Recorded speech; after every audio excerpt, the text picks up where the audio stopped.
आपण मित्रांनो राष्ट्रीय गीतांची निर्मिती आणि क्रांतिकारी चळवळ हे दोन मुद्दे आत्ताच बघितलेले.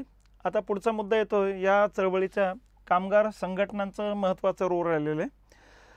या कालखंडामध्ये एक लक्षात घेतलं पाहिजे की ज्यावेळेस हे 1905 ते 1911च्या कालखंडात आंदोलन चालू होतं, या आंदोलनाच्या कालखंडामध्ये बंगालमधले जवळपास सगळा वर्ग सहभागी होताना दिसतो.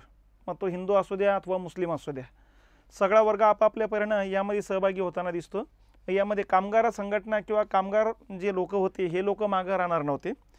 या लोकांनी सुद्धा आपापल्या संघटना स्थापन करून या संघटनेमार्फत आंदोलनाला पाठिंबा देण्याचं काम केलं, आंदोलकांना सपोर्ट करण्याचं काम केलं, नवे आंदोलनामध्ये स्वतः उतरण्याचं काम यांच्यामार्फत झालेलं आहे.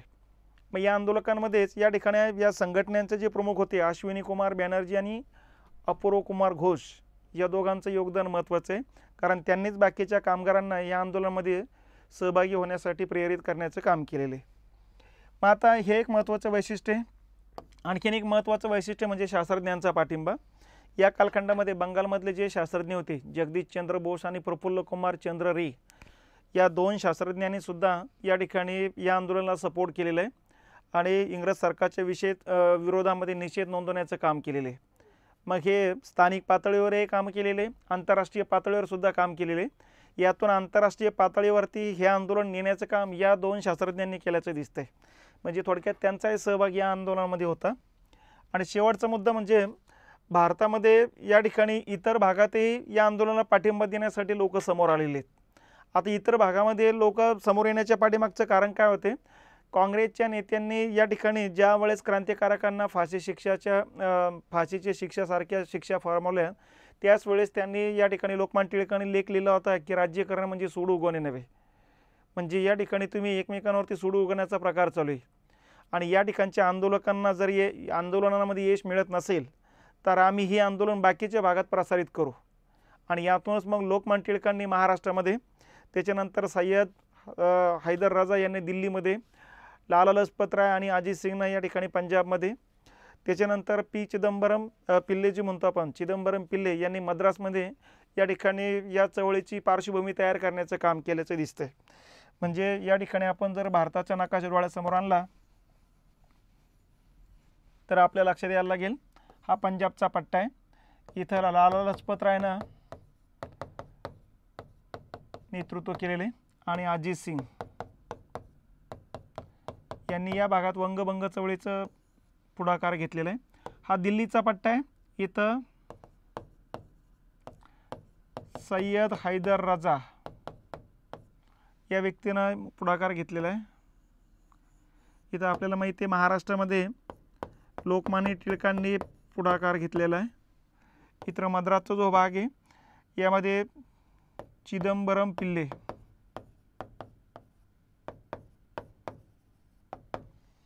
यांनी या ठिकाणी सहभाग घेतलेला आहे बघा.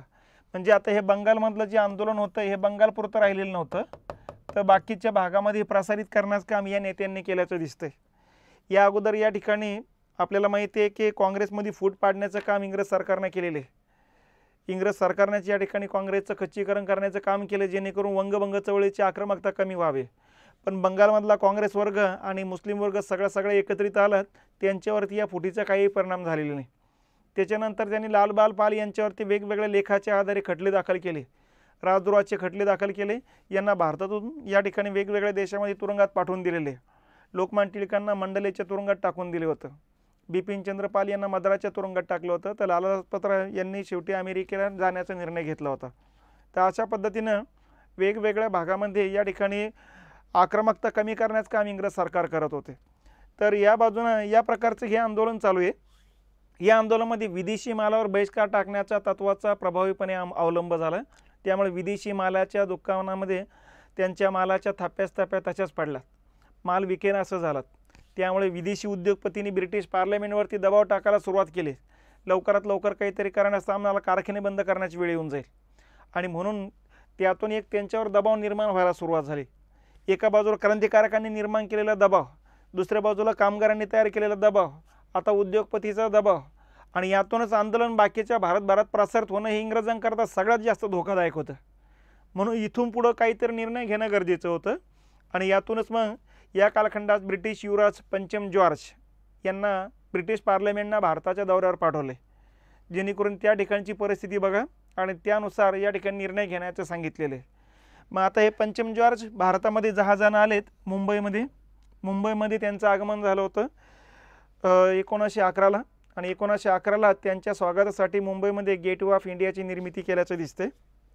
त्याच्यानंतर त्यांनी या ठिकाणी रेल्वेनं गेलेत ते बंगाल प्रांतामध्ये आणि बंगाल प्रांतातल्या लोकांच्या भावना बघितल्यात त्यांनी आणि तिथून मग ते दिल्लीला गेलेत आणि दिल्लीला जाऊन त्यांनी मग 12 डिसेंबर 1911ला एक घोषणा केली. त्या घोषणेलाच म्हणायचं दिल्ली घोषणा किंवा त्या घोषणेलाच म्हणायचं या ठिकाणी पंचम जॉर्जची घोषणा. मग या ठिकाणी त्यांनी 2 घोषणा केल्यात. पहिली घोषणा केली बंगालची फाळणी रद्द होत आहे म्हणून सांगण्याची, बंगालची फाळणी रद्द करण्याची घोषणा केलेली आणि दुसरी घोषणा केलेली आहे त्यांनी राजधानी कोलकात्यावरून दिल्लीला घेण्यात येत असल्याची. आता कोलकाता ही राजधानी 1772ला करण्यात आली होती. 1772 ते 1911 हा कालखंड या ठिकाणी कोलकात्याचा राजधानीचा कालखंड आहे. त्याच्या अगोदर दिल्लीच राजधानी होती आणि परत 1911ला दिल्लीला राजधानीचा दर्जा देण्यात आला होता. मग आता इथं 2 घोषणा झाल्या होत्या, बंगालची फाळणी रद्द करण्याची आणि राजधानी परिवर्तनाची. तर या दोन्ही घोषणेचे एकमेकांचे संबंध आहे हेही लक्षात घेतलं पाहिजेत. त्याचं कारण असं आहे की बंगालची फाळणी रद्द करणं ही एक तर सरकारवर आलेली नामुष्की होती, कारण सरकारनं अगोदर मुस्लिम समुदायाला सांगायला सुरुवात केली होतं की बंगालची फाळणी ही मुस्लिम समाजाच्या विकासासाठी केलेली, त्यांच्या संस्कृतीचं संवर्धन करण्यासाठी केलेली आणि म्हणून मुस्लिम लीग या ठिकाणी मोठ्या प्रमाणात आरडाओरडा करून सांगायचे की मुस्लिमांनी बंगालच्या फाळणीला विरोध करू नये, ती आपल्या भल्यासाठी म्हणून. पण मग आता बंगालची फाळणी रद्द करण्याचा ज्यावेळेस निर्णय झाला त्यावेळेस मुस्लिम समुदाय प्रचंड नाराज होण्याची शक्यता नाकारता येत नाही आणि इंग्रज सरकारपासून दूर जाण्याची शक्यता नाकारता येत नाही आणि म्हणून त्यांनी एका बाजूला वंगभंग आंदोलन स्थगित करण्याकरता बंगालची फाळणी रद्द करण्याची घोषणा केली, तर दुसऱ्या बाजूला राजधानी परिवर्तन करण्याचा निर्णय घेतला, जेणेकरून मुस्लिमांच्या मनात इंग्रजांविषयीची जी काही राग आहे तो राग कमी व्हावा. याकरता दिल्ली परंपरागत मुस्लिम राजांची राजधानी राहिलेली होती, त्यामुळं दिल्लीला परत राजधानीचा दर्जा देऊन या ठिकाणी मुस्लिम समुदायाचा राग कमी करण्याचा त्यांचा एक प्रयत्न होता. म्हणून या दोन्ही घोषणा त्यांनी एकाच वेळी दिल्लीला केलेल्या आहे. या घोषणेलाच पंचम जॉर्जची घोषणा म्हणतात किंवा दिल्ली घोषणा म्हणतात आणि अशा प्रकारे या घोषणेनंतर या ठिकाणी हे आंदोलन स्थगित झाल्याचं दिसते. ठीक आहे, तर हे भारतातलं पहिलं या ठिकाणी आंदोलन होते, वंगभंग चळवळ म्हणून आपण त्याला. बंगालच्या फाळणीनंतर झालेलं आंदोलन आहे. या आंदोलनामध्ये या ठिकाणी एक लक्षात घेतलं पाहिजे की आता काँग्रेसची भूमिका काय होती. तर काँग्रेसची भूमिका सुरुवातीपासूनच क्लिअर होती. जशी बंगालची फाळणी झाली 16 ऑक्टोबर 1905ला, त्याच वर्षीचं काँग्रेसचं अधिवेशन बनारसला झालं होतं गोपाळकृष्ण गोखल्यांच्या नेतृत्वाखाली डिसेंबर महिन्यामध्ये आणि त्या अधिवेशनामध्ये त्याने चतुसूत्रीचा ठराव संमत करून घेतला. कारण गोपाळकृष्ण गोखले जरी मावळमतवादी विचाराचे असले, त्यांच्या लक्षात आलं होतं की मावळांच्या मार्गाने बंगालची फाळणी रद्द होणार नाही, यासाठी तरुणांचा जो आक्रमक मार्ग आहे त्या आक्रमक मार्गाचाच अवलंब करण्याशिवाय पर्याय नाही. म्हणून काँग्रेसने चतुसूत्रीचा ठराव संमत केला होता.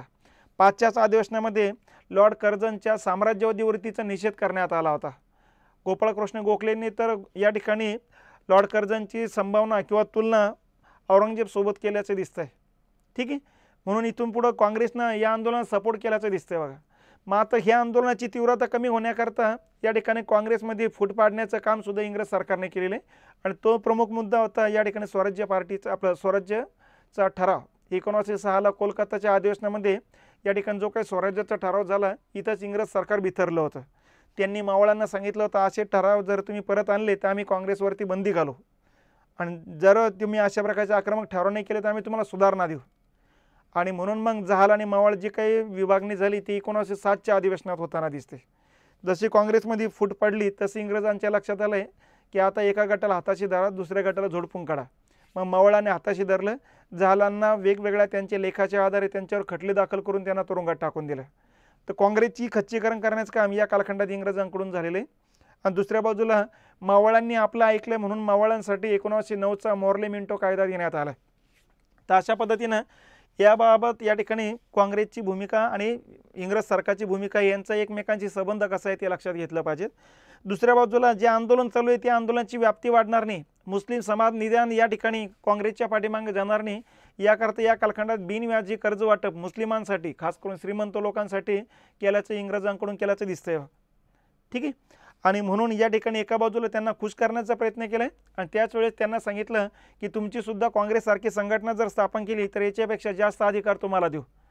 आणि म्हणून मग पुढं या ठिकाणी आगा खान, नवाब सलीमुल्ला, मोहसिन उल मुल्क यासारख्या नेत्यांनी या ठिकाणी एकत्रित येऊन 1906च्या डिसेंबर महिन्यामध्ये ढाक्याला मुस्लिम लीग नावाची संघटना स्थापन केली. आणि इथून पुढं मुस्लिम लीगनं सांगायला सुरुवात केली की जोपर्यंत इंग्रज सरकार भारतात आहे तोपर्यंतच मुस्लिम समाजाचा विकास होणार आहे. एकदा का इंग्रज निघून गेले की त्यानंतर भारतामध्ये राजेशाही येणार नसून लोकशाही येणार आहे. आणि लोकशाहीमध्ये बहुमताला महत्त्व आहे आणि बहुमताचा विचार केला हिंदूंची संख्या जास्त आहे त्यामुळे हिंदूंचं सरकार येणार आहे. मग हिंदूंच्या हुकुमशाहीपेक्षा इंग्रजांची लोकशाही कधीही चांगली. म्हणून इंग्रजांची राजवटीचं समर्थन करणं आपल्या हिताचं आहे.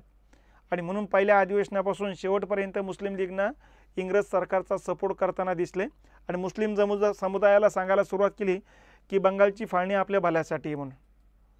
तर या पद्धतीनं या ठिकाणच्या भूमिका लक्षात घेतल्या पाहिजेत.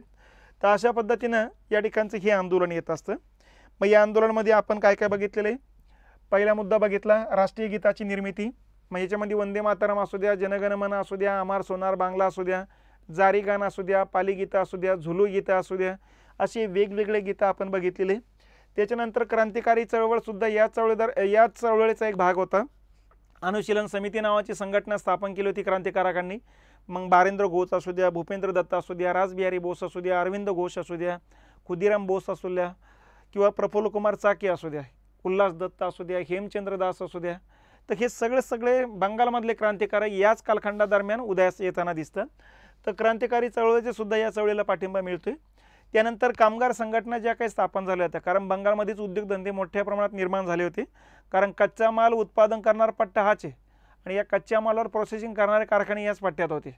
मग काही भारतीयांचे कारखाने होते, काही इंग्रज लोकांचे कारखाने होते. त्यामुळे कामगार संघटना उदयास आल्या होत्या. या कामगार संघटनेने सुद्धा या चळवळीला पाठिंबा दिला नव्हे, त्यांनी सुद्धा काम बंद करून आंदोलनात सहभागी होताना दिसतात.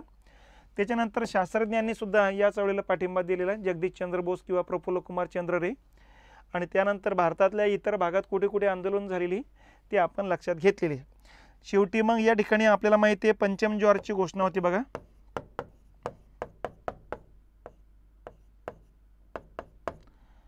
आणि या पंचम ज्वारच्या घोषणेनुसार या ठिकाणी आता ही घोषणा आहे 12 डिसेंबर 1911ची. या घोषणेनुसार या ठिकाणी एकतर राजधानी परिवर्तन होते आणि दुसऱ्या बाजूला बंगालची फाळणी रद्द होते.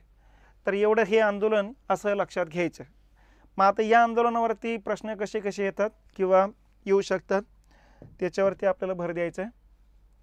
हे बघा, पहिलं प्रश्न असा आहे की वंगभंग विरोधी आंदोलनाचे नेतृत्व कोणी केले. ठीक आहे. मग आपल्याला माहिती आहे सुरेंद्रनाथ बॅनर्जी आहे, त्याच्यानंतर आनंद मोहन बोस आहे, त्याच्यानंतर रवींद्रनाथ टागोर आहेत. आता ह्या हिशोबाने जर विचार केलात क ड या ठिकाणचा मुद्दा येतो असतो. ठीक आहे.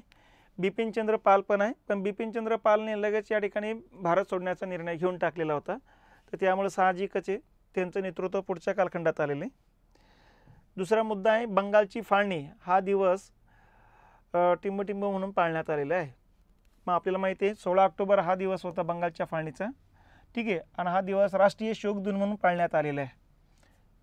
या दिवशी बंगालची फाळणी प्रत्यक्षात आलेली. तर इतिहासामधले आपले जे बाकीचे दिवस आहे हे बाकीचे दिवस इथं शोक दिन आहे पण 4 जुलै नाही आहे. काळा दिन आहे पण काळा दिन पुढं रॉलेक्ट ॲक्टच्या विरोधातला आहे. तर या पद्धतीने बाकीचे मुद्दे बसणार नाही. ठीक आहे. तर 16 ऑक्टोबरला 1905ला फाळणी झालेली म्हणून हा दिवस आहे 16 ऑक्टोबरचा. आणि हा दिवस काँग्रेसनं राष्ट्रीय शोक दिन म्हणून पाळलेला आहे.